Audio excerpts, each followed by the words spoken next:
ลกรรมหรืออกุศลกรรมไม่ควรกระทำกรรมที่ผิดติดตัวทำบาปโหดร้ายมันไม่ใช่เรื่องยิ้มหัวผลลัพธ์น่ากลัวน่ากลัวอำนาจกรรม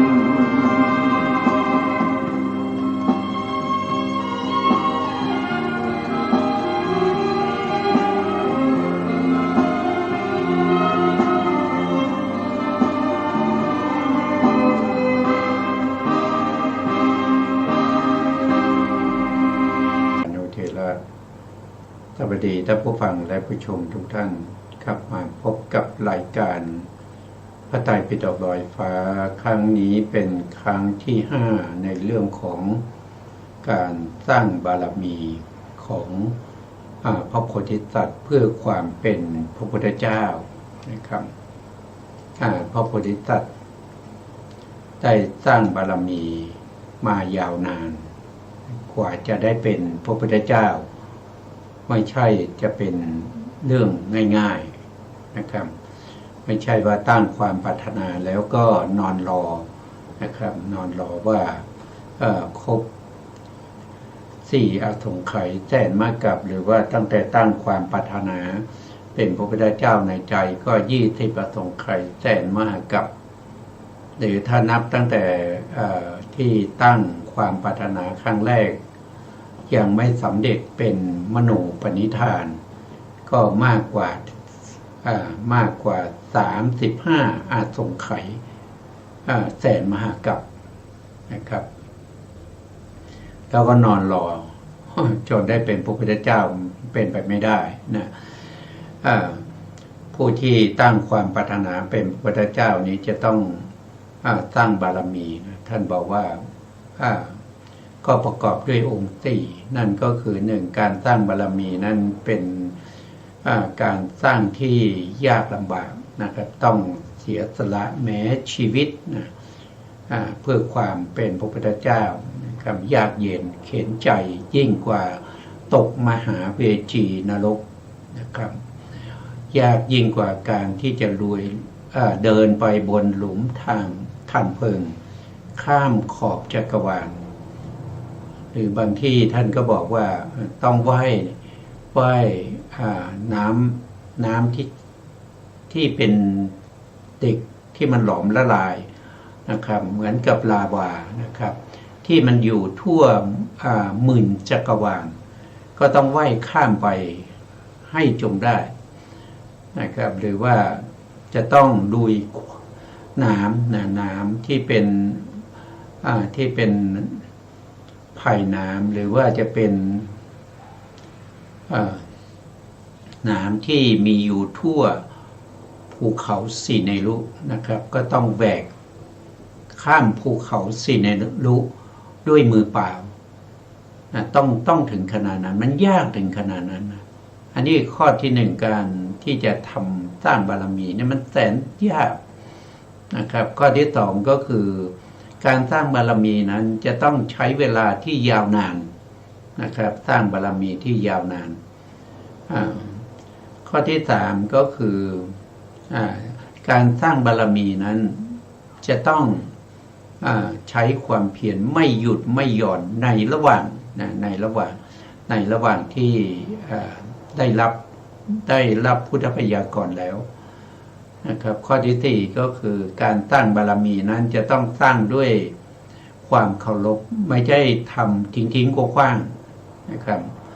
อันนี้ก็คือองค์4นะครับแต่เรายังไม่ถึงตรงที่ได้รับพุทธพยากรนะครับเรากำลังพูดถึงช่วงที่ตั้งมโนปณิธานนะครับได้สำเร็จนะครับด้วยในสมัยที่พระโพธิสัตว์เนี่ยท่านเป็นพระราชานะครับท่านเป็นพระราชาท่านชื่อว่าอาติเทพหรือบางท่านก็จะเรียกว่าอาติเทพนะครับยังตามที่ข้อมูลที่เรานำมานะครับเราไม่ใช่คิดเองนะ ผมไม่ได้คิดเองนะครับ ก็นำมาจากเขาเรียกว่าเป็นสัมภาระวิบากนะครับซึ่งเป็นคัมภีร์ระดับไม่คือไม่มีในพระไตรปิฎกนะครับแล้วก็ไม่ได้มีอยู่ในอัตถกถานะครับคัมภีร์นี้เป็นคัมภีร์ที่จัดไปแล้วก็คือเป็นระดับตำนานนะครับเป็นประเภทตำนานมากกว่านะครับแต่เราก็พอจะอ้างอิงนะครับอ้างอิงได้นะครับว่ามันยากยังไงนะครับมันยากยังไงในการที่จะตั้งความปรารถนาเป็นพระพุทธเจ้านะครับตามที่เราศึกษากันมานะครับ4 ตอนที่ผ่านไปกว่าจะได้พบพระพุทธเจ้าแล้วก็กว่าจะได้ตั้งมโนปณิธานได้สำเร็จเนี่ยมันก็ไม่ใช่ยากมันก็ยากยิ่งนะไม่ใช่ไม่ยากนะมันยากยิ่งนะครับใช้เวลาตั้งแต่เป็นในเรือนะในเรือที่ต้องแบกมารดาข้ามว่ายน้ำข้ามมหาสมุทรนะครับมาจนถึงได้เป็นพระราชาอติเทพเนี่ยใช้เวลาผ่านไปถึงอย่างน้อยๆก็15อาสงไขยนะ15มหากัปนะโทษที15มหากัปกว่าจะได้พบพระพุทธเจ้านะครับเมื่อได้พบพระพุทธเจ้าแล้วก็ตั้งมโนปณิธานนะครับแทบพระบาทของพระพุทธเจ้าตามรูปนะตามรูปที่ปรากฏอยู่นะครับตามรูปที่ปรากฏอยู่นี้นะครับเราก็จะเห็นได้ว่าผู้ที่กำลังกราบพระบาทของพระพุทธเจ้าผู้นี้ก็คือพระโพธิสัตว์ของเรานะครับที่เป็นพระราชานะครับทรงพระนามว่าอาติตะเทพนะอาติตะเทพหรือเรียกว่าอาติเทพอาติเทพนะได้ตั้งความปรารถนาเป็นพระพุทธเจ้าสำเร็จนะครับ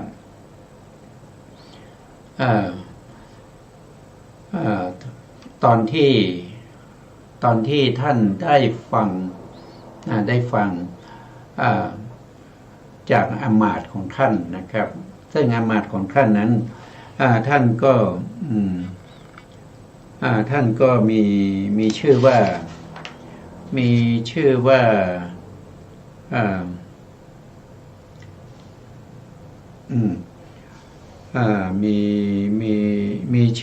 สิริคุนะสิริคุซึ่งเป็นอดีตชาติของพระศรีอริยเมตไตรนะครับเป็นพระศรีอริยเมตไตรแต่ในยุคนั้นนะท่านมาเกิดเป็นอมาตย์ของพระเจ้าลัตติเทพนะหรือว่าลัตติเทพนะผู้นี้เป็นอมาตย์นั้นนะอันนี้ก็คืออมาตย์นะครับที่ให้คำแนะนำแก่พระราชาคือพระราชาเนี่ยท่านเห็นแสงสว่างนะครับเกิดขึ้นพอเห็นแสงสว่างเกิดขึ้นก็สงสัยนะครับว่าแสงสว่างปกติแล้วแสงสว่างที่มีอยู่ทั่วไปตามธรรมดาเนี่ยมันไม่สว่างไสว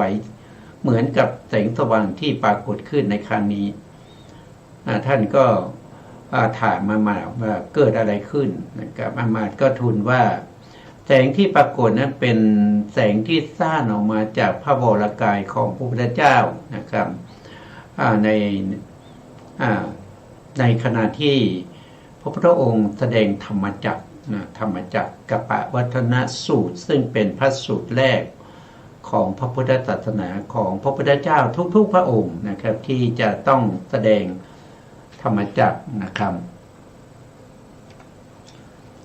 แสดงธรรมจักรเดี๋ยวผมขอแก้ตรงนี้นิดหนึ่งนะครับมันไม่ตรงรายการนะซึ่งการที่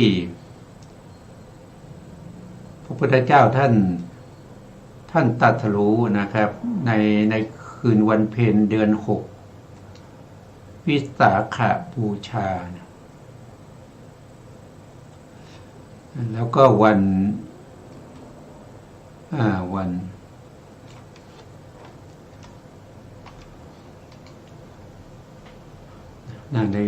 ในวันที่พระพุทธองค์ตรัสรู้เป็นพระพุทธเจ้าในวันนั้นก็จะมีแสงสว่าง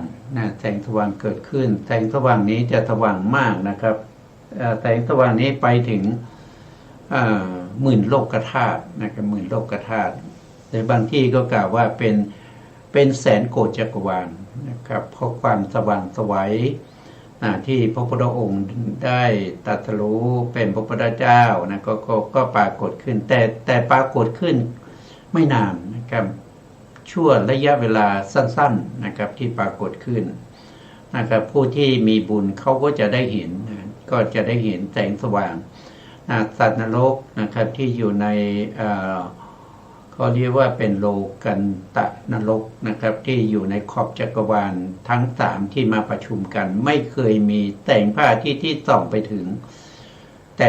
ในขณะที่พระพุทธองค์ตรัสรู้หรือแสดงธรรมจักรเนี่ยแสงสว่างก็จะปรากฏขึ้นนะครับ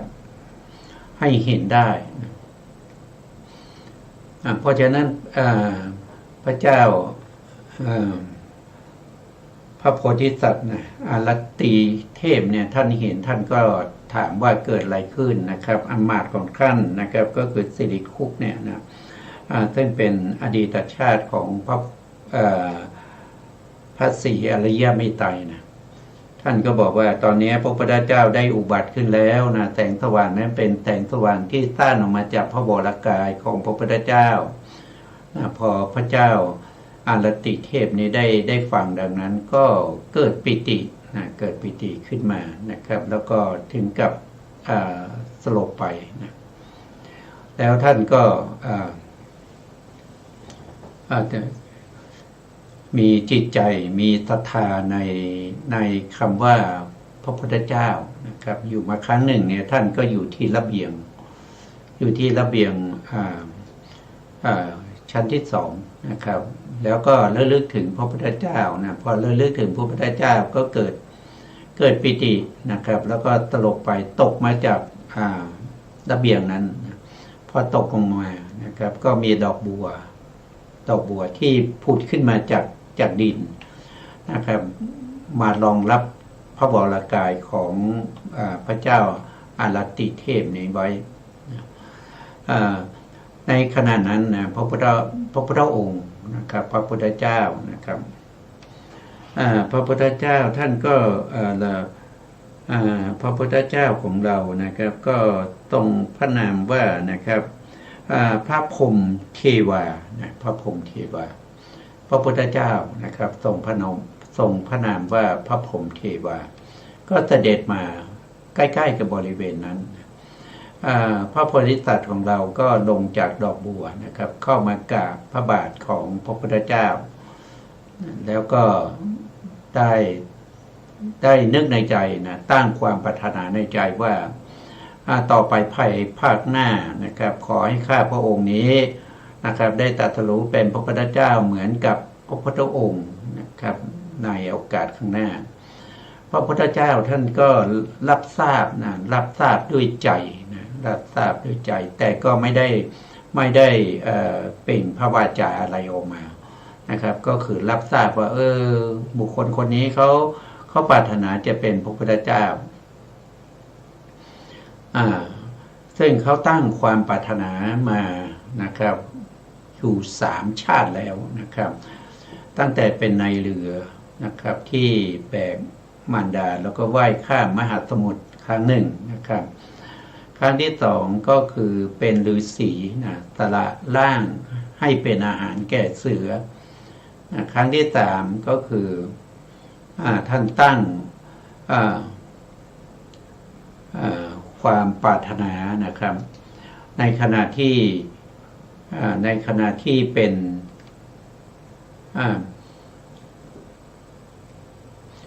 ในขณะที่ท่านเป็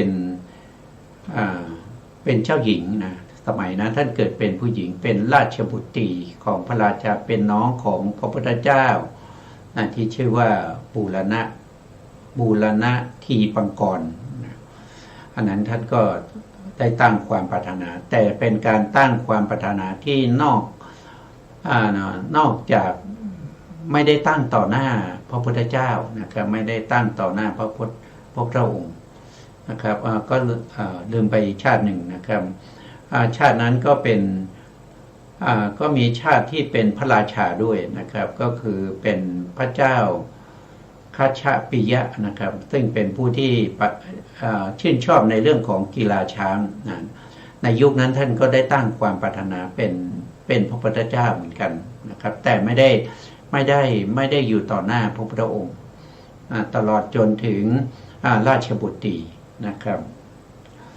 พวกนี้ก็คือได้ตั้งความปรารถนาเป็นพระพุทธเจ้านะครับแต่ไม่พระพุทธเจ้าไม่ได้รับทราบว่าไม่ได้รับทราบนะครับเพราะว่าในยุคนั้นไม่มีพระพุทธเจ้าแต่ในสมัยที่ท่านเป็นราชบุตรีเนี่ยพี่ชายของท่านนะครับก็ได้ตรัสรู้เป็นพระพุทธเจ้านะแต่พระพุทธเจ้าที่ได้ทรงพระนามว่าพี่ชายของท่านที่เป็นพระพุทธเจ้าก็ทรงพระนามว่าบุรณะทีปังกรแต่บุรณะทีปังกรก็ไม่ได้ให้คือถ้าพูดไปว่าตั้งมโนปณิธานสำเร็จหรือยังก็ไม่สำเร็จนะทำไมไม่สำเร็จล่ะนะครับในยุคนั้นก็มีพระพุทธเจ้านี่นะครับก็ตอบว่าราชบุตรีเนี่ยท่านได้ถวายนี่ถวายน้ำมันเม็ดผักกาดนะครับให้แก่ภิกษุรูปหนึ่งภิกษุรูปนั้นเอาไปจุดประทีปแล้วก็ถวายแด่พระพุทธเจ้านะครับราชบุตรีเนี่ยไม่ได้ไปตั้งความปรารถนาต่อหน้าพระพุทธเจ้าบูรณะทีปังกรนะครับฝากพระภิกษุไปทูลถามพระพุทธองค์ว่าที่ตั้งความปรารถนาเป็นพระพุทธเจ้านี้จะได้สำเร็จหรือเปล่านะครับราชบุตรีก็ฝากคำถามแก่พระภิกษุที่มาบิณฑบาตน้ำมันนะครับไปทูลถามพระพุทธองค์ภิกษุนั้นก็ไปทูลถามพระพุทธองค์พระพุทธองค์ก็ตอบว่านะครับให้ไปถามพระพุทธเจ้าองค์ต่อไปข้างหน้านู้นนะครับนับจากนี้ไปอีกนับจากตรงนี้ไปอีกถึงเท่าไหร่ถึง16อาสงไขยนะอย่างน้อยๆก็16อาสงไขยนะครับเพราะว่านับจากนี้ไปอีก16อาสงไขยหรือมากกว่านั้นจะมีพระพุทธเจ้าองค์หนึ่งนะครับได้ตรัสรู้พระพุทธเจ้าองค์นั้นจะชื่อว่าพระทีปังกรนะก็มีชื่อเหมือนกันกับพระพุทธเจ้าในยุคนั้นนะครับแต่ในยุคนั้นเขาจะมีนำหน้าก็คือบูรณะทีปังกรนะครับส่วนพระทีปังกรในที่ให้คำพยากรณ์แก่สุเมธาดาบทนั้นจะมีพระนามว่าพระทีปังกรหรือปัจฉาทีปังกรนะครับก็คือเป็นทีปังกรที่หลังนะครับก็ชื่อเหมือนกันอันนี้ก็เป็นการตั้งมโนปณิธานมานะครับถึง4ชาติด้วยกันนะครับแต่ก็ยังไม่สำเร็จความเป็นมโนปณิธานนะครับมาสำเร็จความเป็นมโนปณิธานในสมัยท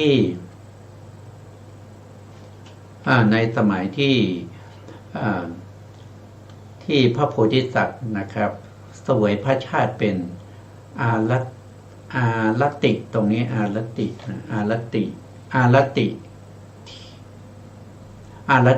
เทวราชนะครับท่านเป็นพระราชานะครับที่ตกมาจากระเบียงชั้น2นะครับที่เราที่ให้ดูรูปนะครับตรงนี้นะครับก็คืออันนี้คือชาติที่4นะครับชาติที่4ที่ตั้งมโนปณิธานนะครับชาตินี้ ได้ตั้งมโนปณิธานต่อหน้าพระพุทธเจ้านะครับ อันนี้ถือว่าได้ตั้งมโนปณิธานได้สำเร็จแล้วได้สำเร็จแล้วได้สำเร็จแล้วพระพุทธเจ้าพระองค์นั้นก็รับทราบด้วยใจนะพระพุทธเจ้าพระองค์นั้นทรงพระนามว่า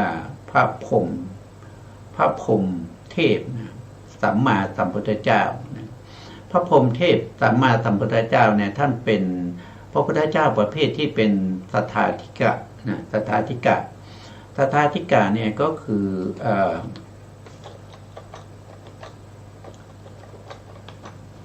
สัทธาธิกะนี้ต้องสร้างบารมีนะครับสร้างบารมีถ้าเราพูดถึงว่าตั้งแต่ได้รับพุทธพยากรก็ต้องใช้เวลาอีก8 อสงไขยแสนมหากรัมนะกว่าจะได้ตรัสรู้เป็นพระพุทธเจ้านะเพราะท่านเป็นประเภทที่เป็นสัทธาธิกะนะแต่ถ้าถ้าเรานับตั้งแต่ตั้งมโนปณิธานสำเร็จเนี่ยนะครับตอนที่ตั้งมโนปณิธานสำเร็จของพระพุทธเจ้าที่เป็นประเภทสัทธาธิการก็ต้องใช้เวลาถึง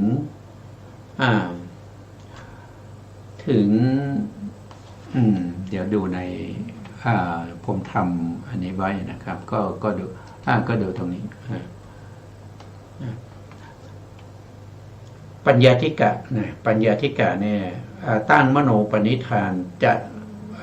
สำเร็จแล้วนะครับใช้เวลาในมโนปณิธานอยู่ถึง7อาสงไขยมหากรัปนะ7 มหากรัปนะใช้เวลาอย่างนี้แต่ถ้าเป็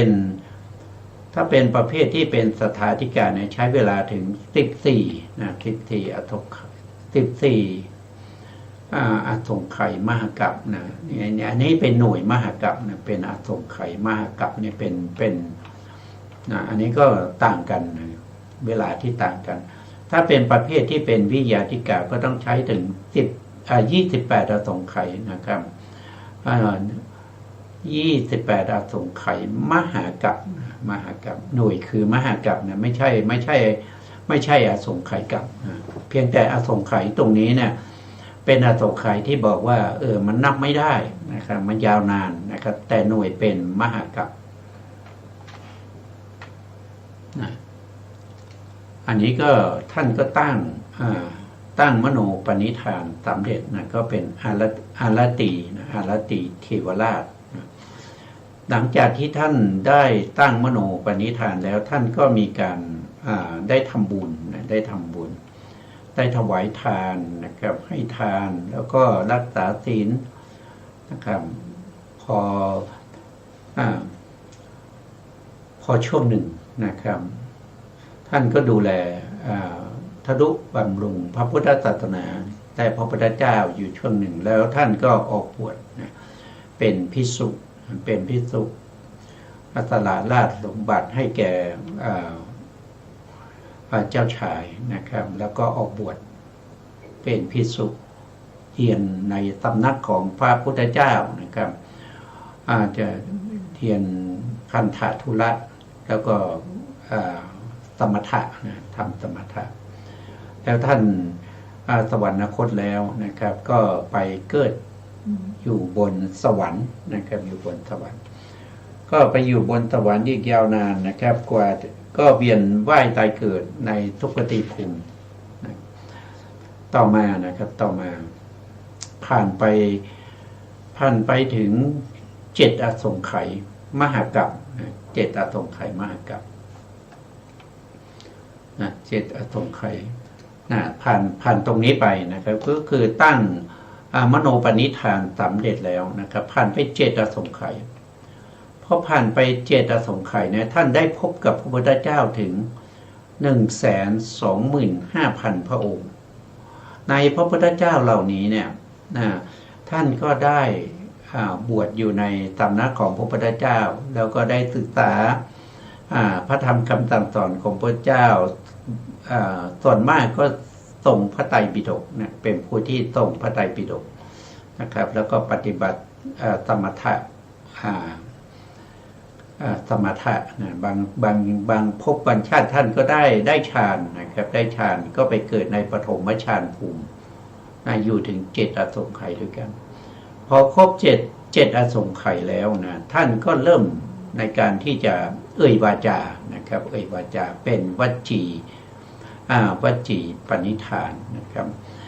วจีปณิธานเนี่ยท่านตั้งวจีปณิธานสำเร็จนะครับก็ในสมัยที่ท่านเป็นพระราชานะครับชื่อว่าสาครนะครับชื่อว่าสาครนะครับ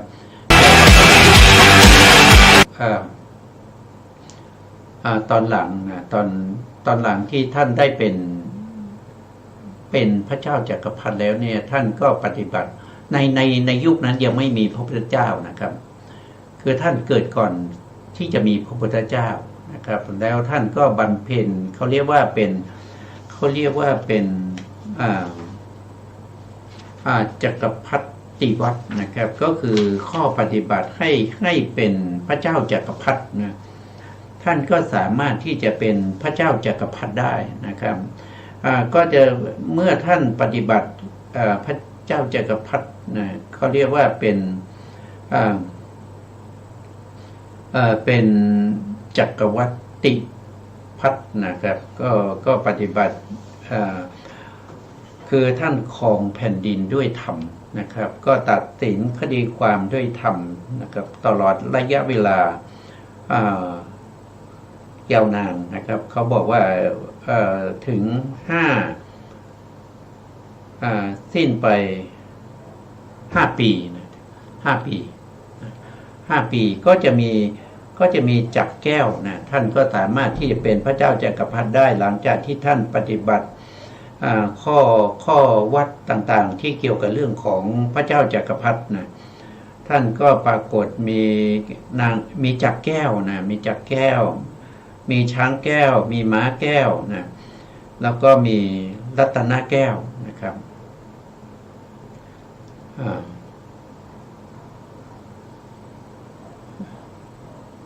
ในนี้ไม่ได้ตรงนี้ก็ไม่ได้ท่านไม่ได้บอกไว้นะท่านเป็นพระเจ้าจักรพรรดินะครับเพราะมีจักรแก้วมีช้างแก้วมีม้าแก้วมีรัตนแก้วมีนางแก้วมีขหบดีแก้วแล้วก็มีขุนพลแก้วนะครับท่านได้เป็นพระเจ้าจักรพรรดิในขณะที่ท่านเป็นพระเจ้าจักรพรรดิเนี่ยท่านก็ตั้งจักรไว้นะครับตั้งจักรไว้แล้วก็เวลาที่ท่านจะไปครอบครองแผ่นดินไหนนะจักรแก้วนี้ก็จะไปก่อนนะครับพอจักรแก้วไปแล้วท่านก็เสด็จไปตามไปพระราชาเหล่านั้นก็ออกมาต้อนรับนะถวายเมืองนะครับให้เป็นประเทศสราชของพระเจ้าจักรพรรดินะของพระเจ้าสาครนะครับจักรพรรดิอยู่มาไม่นานนะครับอยู่มาไม่นานพระพุทธเจ้าก็อุบัติขึ้นนะพระพุทธเจ้าก็อุบัติขึ้นพระพุทธเจ้าสร้างบารมีมาแล้วก็ได้ตรัสรู้เป็นพระพุทธเจ้านะครับในสมัยนั้นพระพุทธเจ้าก็มีพระนามว่านะครับมีพระนามว่าพระพุทธเจ้าก็มีพระนามว่าพระสัมมาสัมพุทธเจ้าอุลนะสักยมุนีนะอุลนะสักยมุนีท่านเป็นประเภทที่เป็นสถาธิกะท่านเป็นสถาธิกะโทษทีวิริยาธิกะนะเป็นวิริยาธิกะในขณะที่ท่านได้ตรัสรู้เป็นพระพุทธเจ้าในคืนนั้นนะครับในคืนวันวิสาขบูชาก็เกิดรัศมีนะครับรัศมีสร้างเขาเรียกว่าฉับพลันรัศมีสร้างออกจากพระวรกายนะครับทำให้หมื่นจักรวาลนะครับเขาเรียกว่า10,000 โลกธาตุนะครับเกิดความสว่างไสวนะพระเจ้าจักรพรรดิสาครเนี่ยนะครับจากแก้วที่วางอยู่บนพานเนี่ยก็เกิดการหวั่นไหวแล้วก็ตกมานะครับก็ตกจากพานนะครับจากแก้วนั้นก็ตกมาพระเจ้าสาครก็ ตกพระทัยนะครับตกพระทัยว่า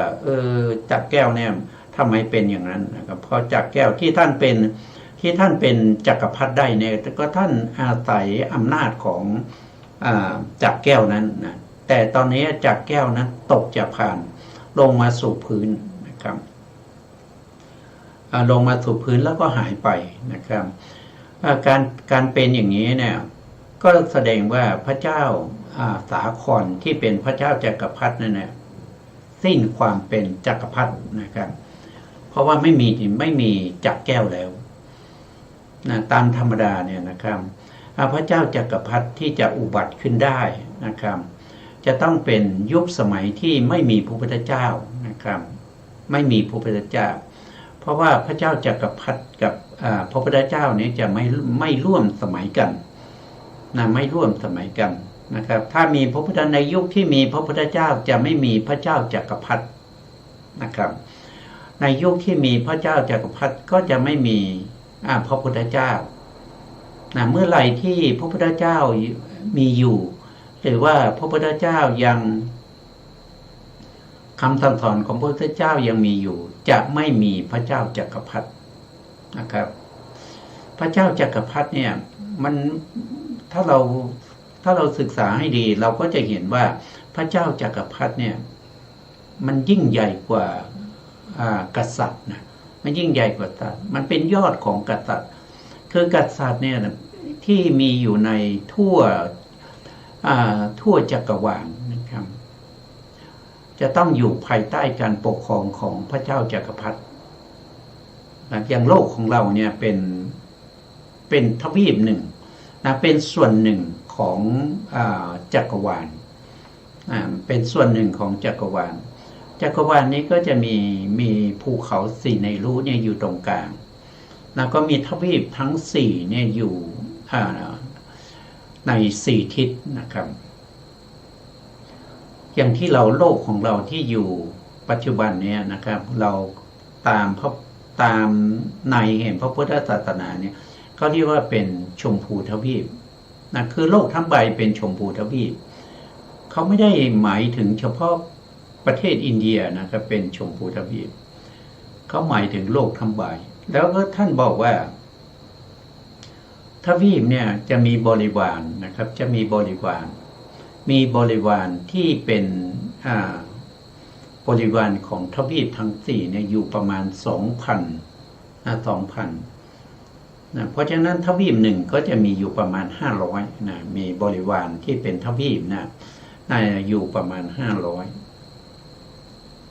แล้วพระเจ้าจักรพรรดิเนี่ยเป็นผู้ที่ปกครองนะครับทวีปทั้งสี่นะเขาเรียกว่าเป็นมีเขตแดนจดกับมหาสมุทรทั้งสี่ก็คือมหาสมุทรที่อยู่ในทวีปทั้งสี่นั้น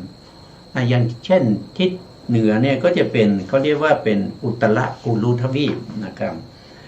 อุตรกุลุทวีปท่านเป็นทวีปหนึ่งที่อยู่ทางเหนือของภูเขาสีเนรุทางทิศตะวันออกก็เรียกว่าเป็นบุพวิเทหทวีปนะครับลงมาทางใต้ก็เป็นชมพูทวีปที่เราอาศัยอยู่นะครับแล้วก็ถ้าเป็นทางทิศตะวันตกของภูเขาสีเนรุท่านก็จะเรียกว่าเป็นอัปปาลาโคยานทวีปนะครับทวีปทั้งสี่นี้อยู่ภายใต้การปกครองของพระเจ้าจักรพรรดินะและบางยุคบางสมัยพระเจ้าจักรพรรดิบางยุคบางสมัยเนี่ยท่านปกครองเทวดาด้วยนะอย่างเช่นพระเจ้าจักรพรรดิมันทาตุลาชนะครับซึ่งเป็นอดีตชาติของพระพุทธเจ้าของเรานะครับเป็นปางหนึ่งนะเป็นพระโพธิสัตว์นะท่านปกครองทวีปทั้งสี่นะครับตลอดไปจนถึงเทวดาอีก2 ชั้นเทวดาอีก2 ชั้นนั่นก็คือได้แก่เทวดาชั้นที่1ก็คือจตุมหาราชิกานะครับมีเท้าทั้ง4เป็นบริวารนะครับก็อยู่ภายใต้ปกครองของพระเจ้าจักรพรรดิมันทาตุลาชนะครับแล้วก็ขึ้นไปในเทวดาชั้นที่2ก็คือตาวติงสาหรือดาวดึงส์เนี่ยนะครับก็ส่วนหนึ่งนะครับส่วนหนึ่ง ก็เป็นบริวารนะครับตกอยู่ภายใต้การปกครองของพระเจ้ามันทาตุราชเพราะฉะนั้นพระเจ้าจักรพรรดิเนี่ยยิ่งใหญ่นะครับยิ่งใหญ่แต่พระเจ้าจักรพรรดิจะมีได้ต้องเป็นสมัยที่ไม่มีพระพุทธเจ้าไม่มีพระพุทธศาสนาเมื่อไหร่พระพุทธศาสนาปรากฏขึ้นหรือมีพระพุทธเจ้าเนี่ยพระเจ้าจักรพรรดิจะไม่มีนะครับจะไม่มีเพราะฉะนั้นตามที่เราศึกษามาจนถึงตอนนี้เนี่ยเราก็จะเห็นได้ว่าพระเจ้าจักรพรรดิสาครนะครับพระเจ้าจักรพรรดิสาครเนี่ยสิ้นสุดความเป็นจักรพรรดิในขณะที่มีบุคคลคนหนึ่งได้ตรัสรู้เป็นพระพุทธเจ้ามีบุคคลคนหนึ่งได้ตรัสรู้เป็นพระพุทธเจ้าทรงพระนามว่าปูรณะสักยมุนีพุทธเจ้าเป็นประเภทที่เป็นวิริยาธิกะนะครับวิริยาธิกะก็ตั้งมโนปณิธานถึง14อสงไขยนะครับมากกว่าพระพุทธเจ้าประเภทที่เป็นปัญญาธิกะอย่างพระพุทธเจ้าของเรานะครับก็เป็นปัญญาธิกะนะครับตั้งมโนปณิธานอยู่ถึง7อสงไขย7อสงไขยมหากัป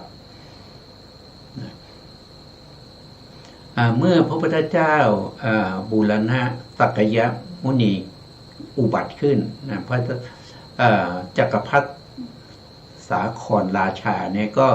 หมดความเป็นจักรพรรดินะครับเพราะจักรแก้วเนี่ยตกจากพานที่ตั้งไว้นะเป็นที่ประทับของ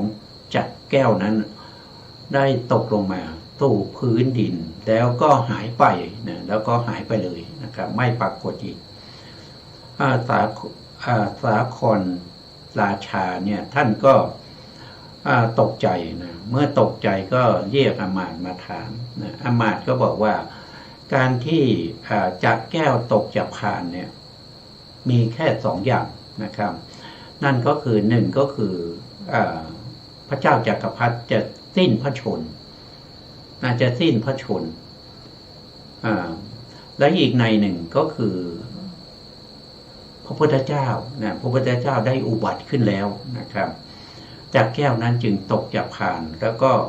หายไปนะครับพระสาครราชาเนี่ยท่านได้ฟังอย่างนั้นนะครับท่านก็ว่าแล้วเมื่อคืนนี้มีแสงปรากฏขึ้นด้วยนะครับถามว่ามันเป็นอะไรก็บอกว่าอันนี้น่าจะเป็นอามาตย์ทั้งหลายก็ตอบว่าอันนี้น่าจะเป็นฉัพพันธลังสีของพระสัมมาสัมพุทธเจ้านะที่สร้างออกมาจากพระวรกายในขณะที่พระองค์ท่านได้ตรัสรู้เป็นพระพุทธเจ้านะครับเปลี่ยนสภาพจากพระโพธิสัตว์นะครับมาเป็นพระพุทธเจ้าอันนี้ก็พระเจ้าสาครท่านก็ทราบอย่างนั้นนะครับแล้วก็ท่านก็ไม่ได้เป็นจักรพรรดิแล้วนะครับไม่ได้เป็นจักรพรรดิแล้วนะครับท่านทราบว่าพระพุทธเจ้าอุบัติแล้วนะท่านก็ได้เข้าไปเฝ้าพระพุทธเจ้านะครับได้เข้าไปเฝ้าพระพุทธเจ้าเอาเครื่องบรรณาการทั้งหลายนะครับมีการถวายอาหารถวายไตรจีวรนะครับถวายเสนาสนะสร้างเสนาสนะสร้างวิหารสร้างพระเจดีย์นะครับถวายแด่พระพุทธเจ้านะครับแล้วท่านก็ตั้งความปรารถนาโดยการเอ่ยวาจานะครับว่า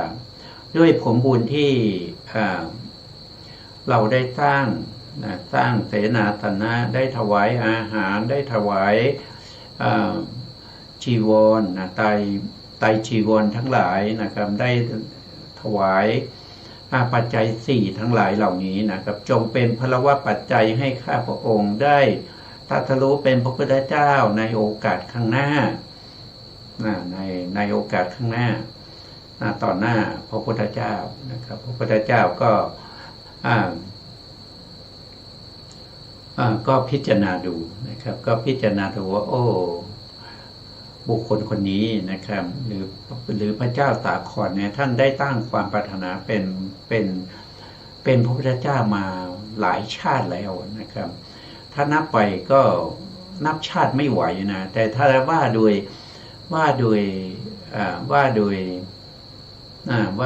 มโนปณิธาน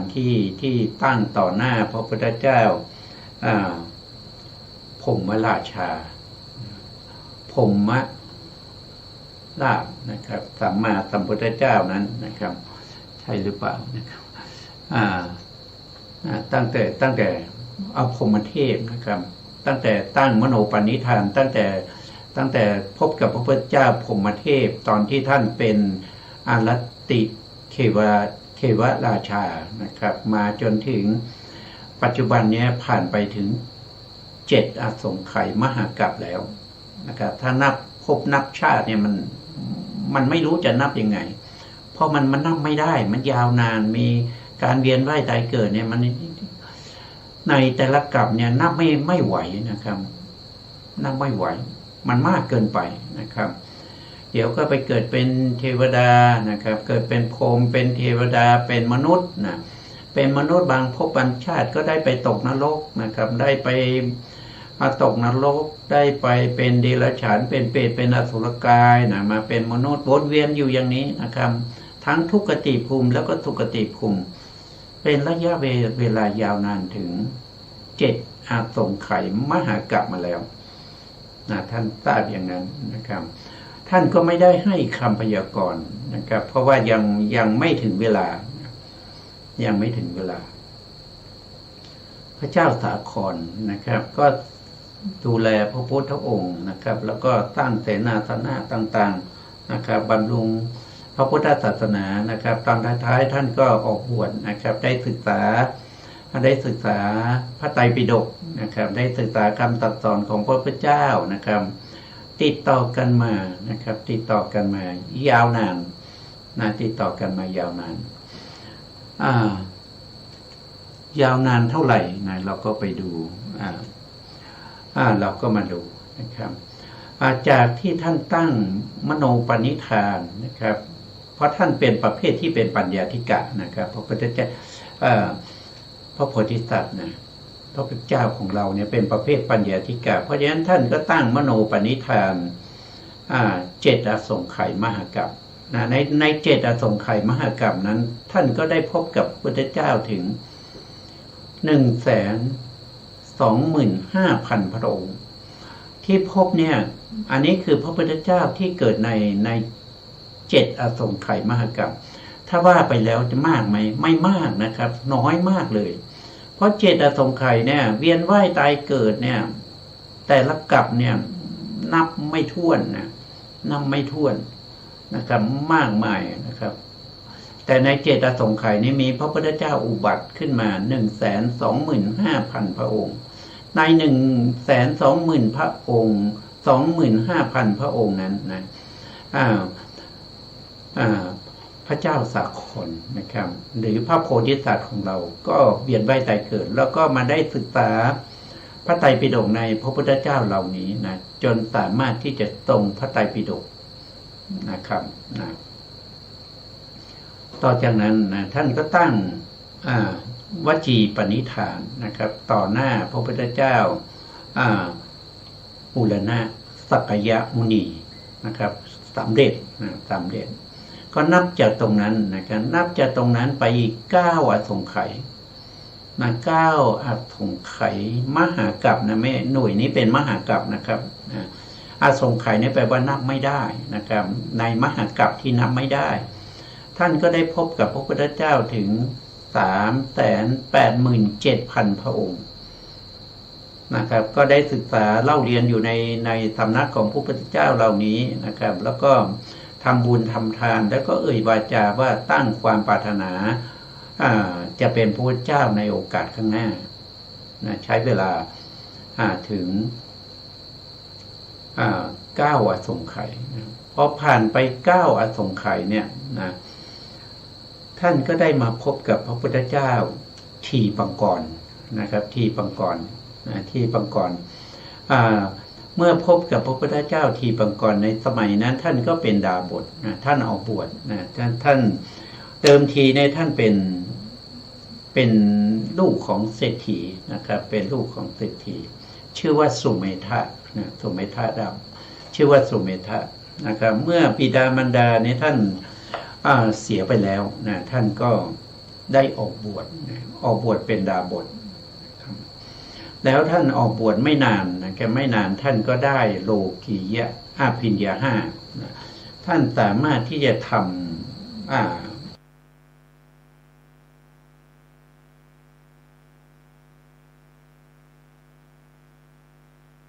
มโนมยิทธิเกิดขึ้นนะก็คือทำฌานนะครับทำฌานจนได้มโนมยิทธิก็คือทำฌานก็คือทำสมาธินั่นนะครับทำสมาธิแล้วก็ได้ปฐมฌานนะครับได้ปฐมฌานแล้วก็ได้ทุติยฌานละวิตกวิจารนะครับก็ได้ทุติยฌานนะพอละปีติท่านก็ได้ตติยฌานนะพอละปิติแล้วเหลือสุขนะครับได้ตติยฌานนะครับแล้วก็ละสุขนะครับเหลืออุเบกขากับเอกคตาท่านก็ได้จตุทัชฌานเมื่อได้จตุทัชฌานแล้วนะครับ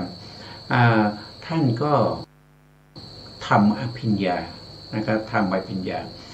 คือผู้ที่มีบุญบารมีเนี่ยนะครับก็เมื่อได้รูปฌานที่สี่นะครับก็คือจตุทัชฌานที่เป็นรูปฌานท่านก็สามารถทำให้อภิญญาเกิดขึ้นได้อภิญญาเกิดขึ้นได้นะครับแต่ผู้ที่มีบารมีเหมือนกันแต่บารมีนั้นมันไกลเกินไปนะครับก็คือหมายถึงว่าท่านเคยได้รูปฌานและได้อรูปฌานแล้วก็ได้อภิญญามาแล้วในอดีตชาติที่ไกลมากเป็นหลายอสงไขยกรรมเนี่ยนะครับห่างไกลจากภพปัจจุบันนี้เพราะฉะนั้นเวลาที่ท่านจะทำอภิญญานี้ท่านต้องทำไปจนถึงอรูปฌานอีกสี่นะได้รูปฌานสี่นะครับแล้วก็อรูปฌานอีกสี่ไปจนถึงเนวสัญญานาสัญญายตนะถึงจะทำอภิญญาได้นี่ก็ต่างกันนะครับตามรับผู้ที่มีบารมีก็คือเคยได้มาแล้วในภพที่ใกล้ๆนะครับในภพก่อนนะครับในชาติที่แล้วหรือว่าใน2-3ชาติที่ผ่านมา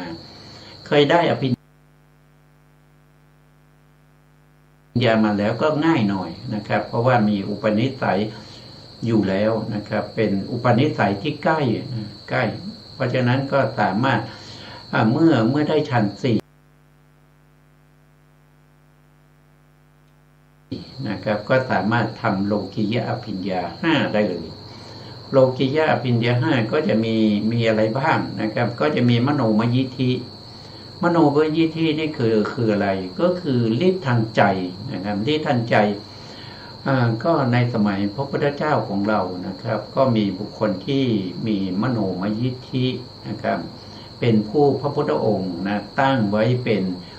ภิกษุที่มีมโนมยิทธิเลิศกว่าภิกษุทั้งหลายก็คือจุลบันทกนะจุลบันทกนี้เป็นบุคคลที่ได้มโนมยิทธิได้มโนมยิทธิก็คือฤทธิ์ทางใจฤทธิ์ทางใจก็คือการแสดงอย่างเช่นทำคนเดียวให้เป็นหลายคนนะครับทำคนเดียวให้เป็นหลายคนคนหนึ่งก็อย่างในสมัยของพระพุทธเจ้าของเราเนี่ยในจุลบันทกนี้ท่านก็เนรมิตนะครับก็คือทำคนเดียวให้เป็นหลายคนนะครับมาช่วยกันปัดกวาดนะครับคนหนึ่งก็กวาดลานพระเจดีย์คนหนึ่งก็ถูวิหารคนหนึ่งก็เตรียมน้ำนะครับเตรียมน้ำล้างเท้าของพระพุทธเจ้านะครับดูแลบริเวณสถานที่ต่างๆนะครับมากมายเนรมิตออกมาเป็นพันคนนะครับตามที่เราได้ศึกษาในพระสูตรอยู่แล้วนะครับอันนี้คือมโนมยิทธิอันที่สองเนี่ยท่านบอกว่าเป็น อิทธิวิทะนะครับอิทธิวิทะก็คืออะไรก็คือการแสดงฤทธิ์แสดงฤทธิ์ประเภทที่หายตัวได้นะครับไม่ใช่ฤทธิ์ทางใจนะเป็นมโนถ้าฤทธิ์ทางใจเป็นมโนมยิทธิถ้าเป็นฤทธิ์ทางอื่นเช่นหายตัวได้เหาะได้ดำดินได้เดินบนผิวน้ำได้อะไรพวกนี้เขาเรียกว่าเป็นอิทธิวิทะนะอิทธิวิทะอันนี้คืออภิญญาที่เป็นโลกิยะนะครับที่สองที่สามนั้นก็คือมีตาทิพย์นะมีตาทิพย์เขาเรียกว่าทิพจักขุนะทิพจักขุทิพจักขุก็สามารถที่จะเห็นสิ่งต่างๆนะครับที่เขาปิดบังเอาไว้ที่เขาซ่อนไว้หรือว่า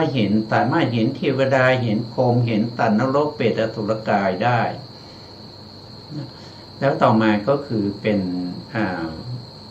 ทิพโสตนะทิพโสตก็คือฟังเสียงได้นะครับฟังเสียงที่ไกลๆได้นะแม้เสียงนั้นจะเบามากท่านก็สามารถฟังได้ตลอดจนฟังเสียงเทวดาเทวดาฟังเสียงพวกเปรตอสุรกายสัตว์นรกอย่างเงี้ยฟังได้นะครับอันนี้ก็เป็นทิพโสตแล้วก็อีกอันหนึ่งนะข้อที่5ก็คือบุพเพนิวาตานุสติญาณนั่นก็คือสามารถระลึกชาติได้นะระลึกชาติได้อันนี้เป็นโลกิยะอภิญญานะสุเมธาดาบทเนี่ยนะท่านออกจากเรือนบวชเป็นบรรพชิตนะครับแล้วก็เจริญสมถะจนได้โลกิยะอภิญญา5นะเมื่อได้โลกิยะอภิญญา5แล้วท่านก็เข้าฌานบ่อยๆเวลาที่ท่านเข้าฌานนะครับเข้าฌานที่4นะเข้าฌานที่4ท่านก็ไม่รู้ว่าพระพุทธเจ้าอุบัติแล้วนะครับเพราะว่าท่านไม่ได้เห็นแสงนะครับแสงพระวรกายนะที่เรียกว่าเป็นฉัพพันธรังสีที่เปล่งออกมาจากพระวรกายในขณะที่พระพุทธเจ้าตรัสรู้นะครับในขณะที่พระพุทธเจ้าทรงแสดงธรรมจักรนะสุเมธาดาบทก็เข้าฌานนะครับเข้าฌานก็ไม่เห็นแสงสว่างปรากฏนะครับก็เลยไม่รู้ว่าตอนนี้พระพุทธเจ้าเนี่ยได้อุบัติขึ้นแล้วนะครับอยู่มาวันหนึ่งท่านก็เหาะมานะครับเหาะมาทางอากาศนะครับก็เห็นชาวบ้านที่ข้างล่างเนี่ยมีการสร้างถนนหนทางนะครับมากเหลือเกินนะครับแล้วก็ชาวบ้านพวกนั้นก็สร้างด้วยความปิติความดีใจนะมีการร้องรำทำเพลงแล้วก็ขนดินขนทรายนะครับช่วยกันทำถนนหนทางอยู่สุเมธาดาบทนี่เหาะมาทางอากาศนะครับเมื่อเห็นประชาชนมารวมตัวกันแล้วก็ร้องเพลงทำงานไปด้วยนะสนุกสนานเกิดปิติก็สงสัยก็ลงจากอากาศนะครับมาถา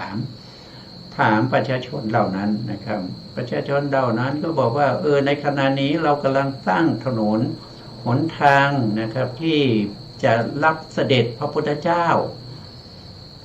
พอได้ยินคำว่าพระพุทธเจ้าเนี่ยนะครับท่านก็เกิดปิตินะ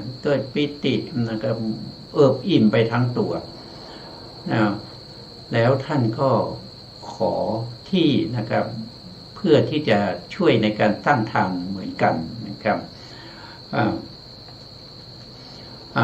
ซึ่งวันนี้เราก็ต้องเอาไว้แค่นี้ก่อนนะครับเพราะว่าเวลาเราหมดแล้วนะครับจะสร้างทางเป็นยังไงเราก็มาสนทนากันในขั้นต่อไปนะครับว่าสุเมธาดาบทเนี่ยจะได้ที่ตรงไหนนะครับมาตั้งถนนหนทางเพื่อรับเสด็จพระสัมมาสัมพุทธเจ้าทีปกรณ์นะครับวันนี้เวลาหมดนะครับสุดท้ายนี้ก็ขอบพระคุณพระครูสมุทรวิศวัตรวรกิจโจผู้อำนวยการสถานีวิทยุเพื่อการศึกษาพระพุทธศาสนาและวัฒนธรรม FM 104.5 เมกะเฮิรตซ์วัดไฟหินจังหวัดเชียงใหม่และขอกราบขอบคุณพระครูปริยัติยานุศาสตร์นะครับขอบคุณท่านผู้ฟังและผู้ชมทุกท่านนะครับที่ให้เกียรติติดตามในรายการ พระไตรปิฎกลอยฟ้าพบกันใหม่ในครั้งต่อไปครับวันนี้ลาไปก่อนครับ